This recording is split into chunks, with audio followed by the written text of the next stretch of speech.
Hey everybody, this is Dream, and today I'm going to be reviewing Solitaire 3D.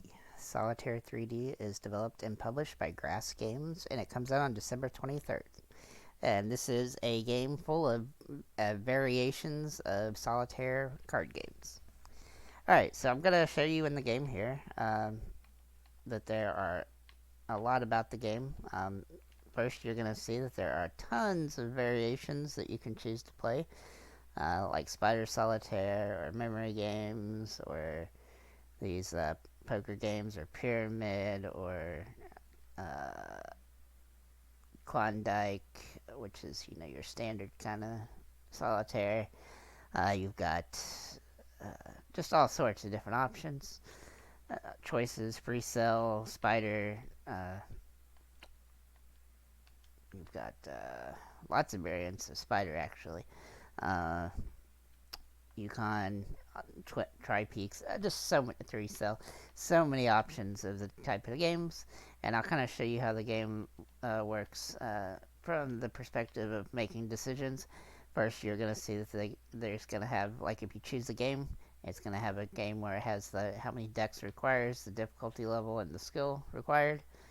You can also go down here on this and put in a specific deal number if you know one that you like. This is pretty standard for most types of games like this. Then they have a rule page about each game, so you can read about what the rules are. Then there's a stat page that tells you what your stats are playing the game, wins and losses and things of that nature. And then also there's a scoreboard, which shows all the online. Now the game actually goes between PC, Apple, and other devices, including Xbox. Not too many people have played it so far because we got this game early, but you'll see that there's a couple, well, maybe just one Xbox thing here. There's Android, there's Windows computer, there's other things, Apple. And you can do these leaderboards based on monthly, weekly, and local versus online, and also with your friends. Um, so yeah, that's pretty interesting, I think. And then you can also click me to find you. So yeah, that's basically the straight part of like figuring that out. There's also an award page that keeps track of a lot of your achievement stuff. I will show you the achievement thing. All the achievements do track in the game as well. I mean, in the achievement trackers as well. So that's also something to note. Um, and you get medals inside the game here for these achievements. Let's see here. Back up. Back. There's just a lot here. There's also an options page, which is going to have all sorts of crazy options.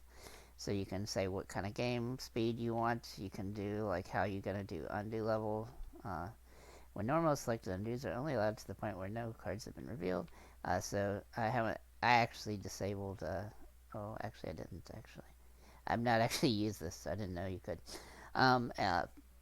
Also, they show effects, highlight playable moves, well, since I'm playing on an Xbox controller, that one's irrelevant. How fast that this is moving around. I don't think I can even change that on the Xbox. How you're going to format this. Update world scores. Things of nature. Oh yeah, move card sequence after the game. Return to menu. Card alignments, all these different things, your sound settings, how far away that the thing looks, what the color schemes and things are. That's kind of cool actually. You can change the background or like the table. That's cool. Yeah, just all sorts of different things. You have different boards you can choose default that have based on textures and things of that nature. The controls, kind of the keys.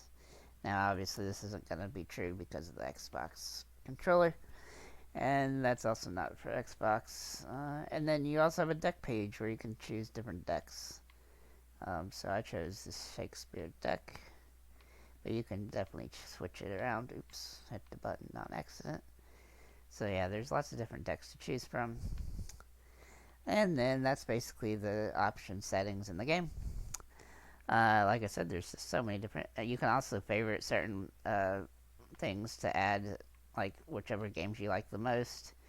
And I haven't done that because I'm planning to play through all the different games. So it's pretty simple. But anyway, so that's basically this part of this. I'm going to play two different games to kind of show you how they play. So I'm going to play Poker Shuffle because I've played this a lot and I know how it works. In this game, you basically just want to make poker hands with the cards. So so you have you want all the same suits, and then also like up and down, like you want to get similar like things. So like I want all the twos in this row so that I can get bonus points for that. It's a pretty straightforward game as well.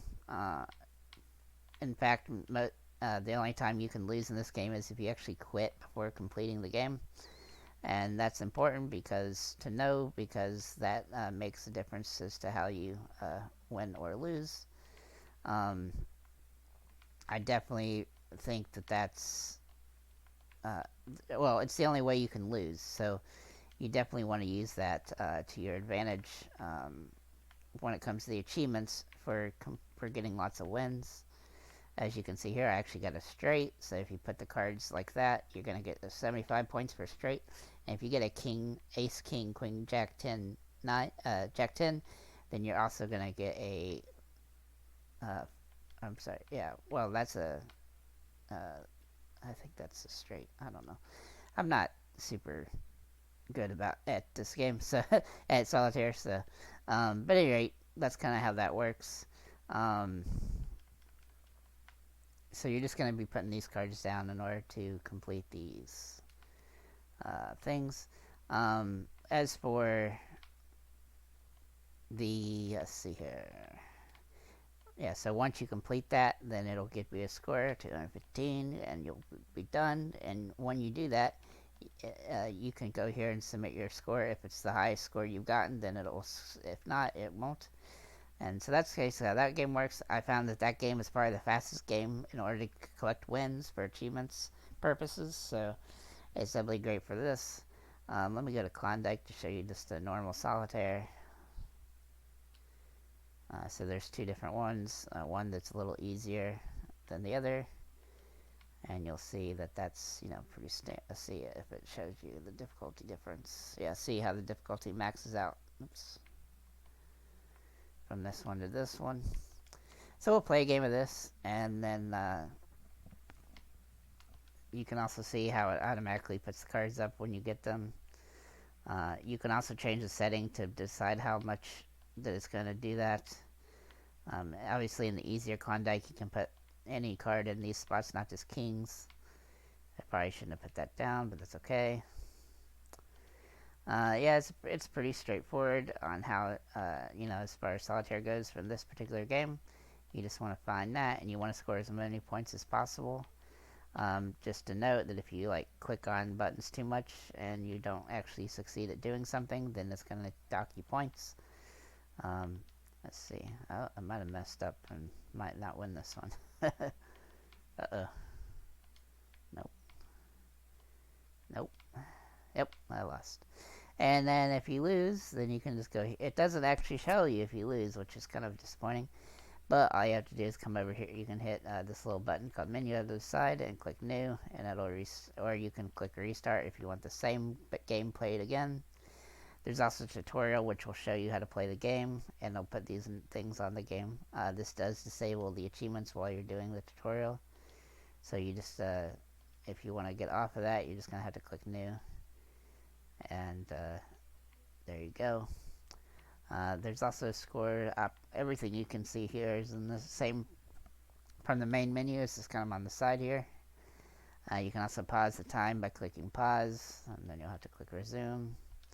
And then you can also click autoplay, which is going to change how much the game chooses to autoplay when it has available things to put at to finish the like if you're putting the pieces at the top.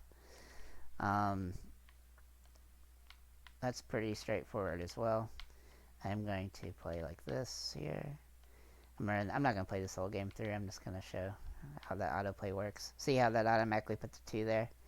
When you put it on that setting, it'll automatically put those out as much as it can. There's different settings where you can make sure it doesn't do that if you don't want. Overall, this... Oh, my game just crashed. Not had that happen before, so maybe that's just a random occurrence. But, yeah, maybe something to note. Let me get back in the game here. I'm going to go over the achievements. So when you do, if the game does crash, though, it comes right back to the game that you were playing, so that's nice. And then when you want to go back to the menu, just click main. I am going to go over the achievements here real quick. Oh, there's a nice little page there. Okay.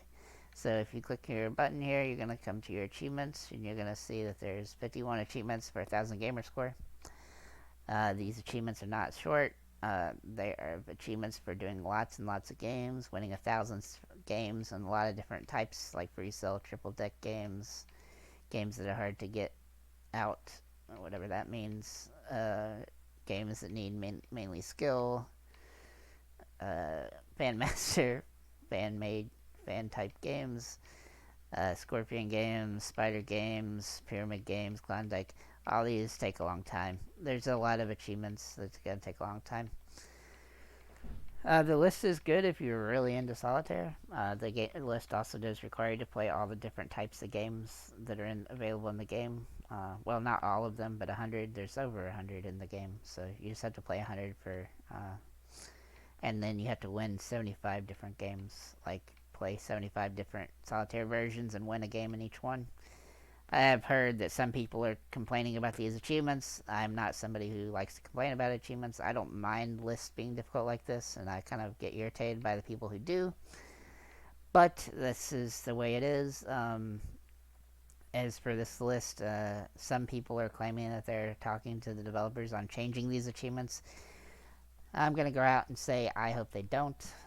While this game is going to take, literally a long time in order to get a complete 1,000, if you're into these types of games, it's a nice type of thing that you can play when you're trying to relax, and you will work through the achievements eventually over time. I do agree that they are very long, but I don't think that's a bad thing necessarily. I mean, not every game has to be super short, and that's kind of my point on this. So if you're complaining about the achievements in this game, then just don't play it. I mean, that's pretty much where it comes down to. But overall, if you're into solitaire type games and you want to take the time, and because you're just want a relaxing game to play here and there when you're in between games and you don't want to play anything too difficult, then you can play this, and you can kind of play through all the different types of the different games in the game. I mean, what's the point of the achievements if not to play the game itself? So this achievement list definitely ensures that you're going to play all different parts of the game and find different games that you've never played before, which a lot of these I've never played before. So that's that's part of the interesting thing. I've probably played about 10 or 15 games so far, and I found that it's nice to be able to jump around and play different ones. So yeah, that's pretty much all I have to say about the game. I think it's probably a fine game if you're into solitaire type games, and if you like the puzzles that sorry, not the puzzles, but the card games that come along with it. It's definitely the most in-depth solitaire game that's on the market probably today, since at least on the Xbox. And so I do recommend it from that perspective. I don't know what I did, which just opened this thing. Oh, okay. Well, I didn't mean to do that. Anyway, like I said, I mean, this isn't going to be for everybody because of the achievements, but if you do not mind the achievements and you like solitaire, then you're going to like this. I can't really give this a score because, I mean, everything that it's supposed to do in the game works really well, and I like how it's set up, so, I recommend it. Obviously, the achievements are going to make some people stay away from it, but overall, I don't mind it. I don't have a price for the game yet, so I can't really say anything about that. But overall, make sure to check it out if you're into solitaire. I highly recommend checking out our Discord too, because we will be giving away some copies of this game in our Discord. So if you want to get a copy from us, then join the Discord. So you're gonna have a chance to win some. So that's pretty much all I have to say about this. I hope you like this video. Thanks for liking, commenting, subscribing, and have a nice day, everybody.